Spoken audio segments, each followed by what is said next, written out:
Bismillahirrahmanirrahim.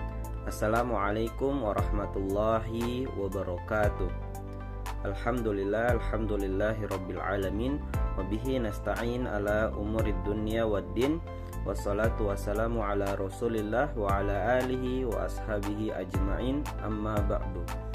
Perkenalkan teman-teman, nama saya Al-Musjan. Saya mahasiswa IAIN Fatahul Muluk Jayapura, program studi pendidikan guru madrasah ibtidaiyah. Pada kesempatan kali ini saya ingin menjawab beberapa pertanyaan dalam UAS materi atau mata kuliah perkembangan peserta didik. Untuk pertanyaan yang pertama, apakah pendapat saya tentang bagaimana cara penanaman karakter yang baik kepada anak-anak? Menurut saya, penanaman karakter yang baik kepada anak-anak, pertama, orang tua harus bersikap konsisten kepada anak, karena anak itu cenderung melihat apa yang Anda lakukan atau apa yang orang tua kerjakan. Kemudian setelah itu bisa kita tambahkan dengan pendidikan keagamaan, karena agama bagaimanapun sangat penting dalam proses perkembangan anak. Bisa jadi anak-anak itu sangat sulit untuk melakukan apa yang diperintah oleh orang tuanya, tetapi yang perlu kita ketahui bahwa anak-anak tidak akan pernah gagal dalam meniru apa yang orang tuanya lakukan. Jadi orang tua harus menjadi public figure atau memang contoh yang baik, khususnya yang ada dalam keluarga itu. Pertanyaan yang kedua adalah berdasarkan teori psikososial dari Erik Erikson, saya akan jelaskan bagaimana suatu individu tidak bisa memiliki rasa kepercayaan diri terhadap dirinya sendiri. Melihat dari teori perkembangan psikososial yang dikatakan atau dinyatakan oleh Erik Erikson, di mana dia menyatakan bahwa sebuah perkembangan individu itu seperti melewati sebuah proses, atau bisa dikatakan seiring berjalannya waktu dia akan sampai pada tahap atau proses selanjutnya. Dan ada juga yang mengatakan bahwa kita dalam berkembang itu seperti menaiki anak tangga, yang dimana kita tidak akan bisa capai pada tahap selanjutnya kalau kita belum melewati anak tangga yang ada di hadapan kita. Dan bagaimana tanggapan saya terhadap orang yang belum bisa memiliki rasa kepercayaan diri terhadap dirinya sendiri? Itu disebabkan oleh karena individu tersebut tidak melewati proses perkembangan dengan baik, atau bisa dikatakan dia tidak mengikuti alur anak tangga yang sedemikian rupa sehingga perkembangan karakter yang ada pada dirinya tidak sebaik individu yang lain, sehingga timbullah rasa kurangnya percaya diri pada dirinya sendiri.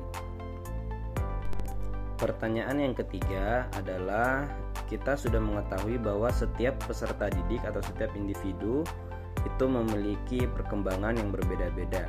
Di sini saya akan menjelaskan hal yang menyebabkan perbedaan perkembangan peserta didik di bidang yang pertama psikomotorik, yang kedua intelijensi, dan yang ketiga kecakapan bahasa.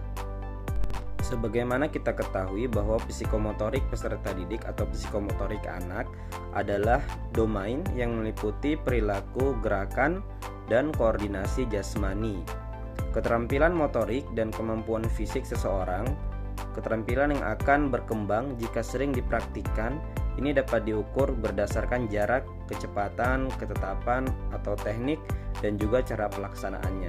Dari sini bisa kita simpulkan bahwasanya perbedaan perkembangan peserta didik di bidang psikomotorik bisa dikarenakan karena perbedaan cara pelaksanaan dalam kemampuan fisik seseorang, sehingga disitulah terjadi perbedaan terhadap perkembangan peserta didik tersebut.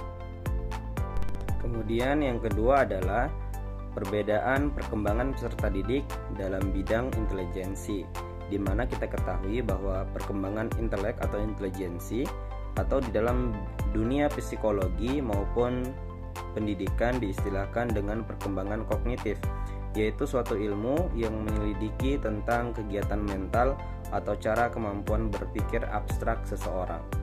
Jadi perbedaan di situ akan sangat kelihatan pada peserta didik yang ada dalam bangku pendidikan atau bangku sekolah.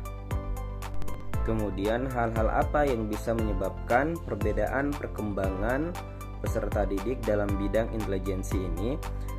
Faktor yang mempengaruhi intelijensi yang pertama bisa jadi itu karena faktor bawaan. Banyak penelitian yang menunjukkan bahwa IQ seseorang akan sangat berpengaruh dan berkolerasi dengan keluarganya.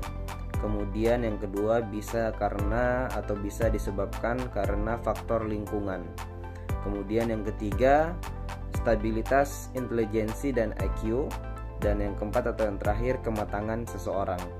Dan 4 faktor inilah yang bisa menyebabkan perbedaan perkembangan peserta didik dalam bidang intelijensi. Kemudian pada poin yang ketiga, saya akan menjelaskan tentang perbedaan perkembangan peserta didik dalam bidang kecakapan bahasa. Di mana kita mengetahui bahwa kecakapan bahasa adalah suatu kemampuan individu yang sangat penting dalam kehidupan. Dan kecakapan bahasa ini memiliki perbedaan pada setiap individu.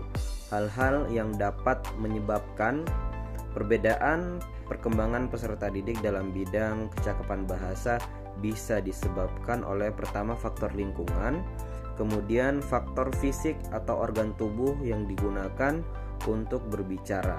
Dan 2 faktor inilah yang bisa menyebabkan perbedaan perkembangan peserta didik dalam bidang kecakapan bahasa.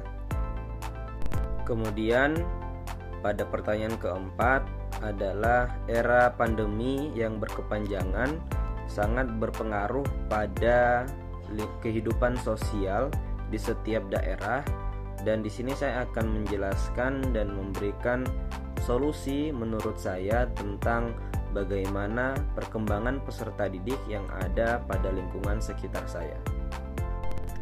Sebagaimana kita ketahui bahwa pada saat era pandemi yang berkepanjangan ini berdampak pada seluruh kegiatan atau aktivitas belajar mengajar, dan dimana pada kegiatan itulah seharusnya peserta didik itu ada peningkatan dalam perkembangan setiap individu.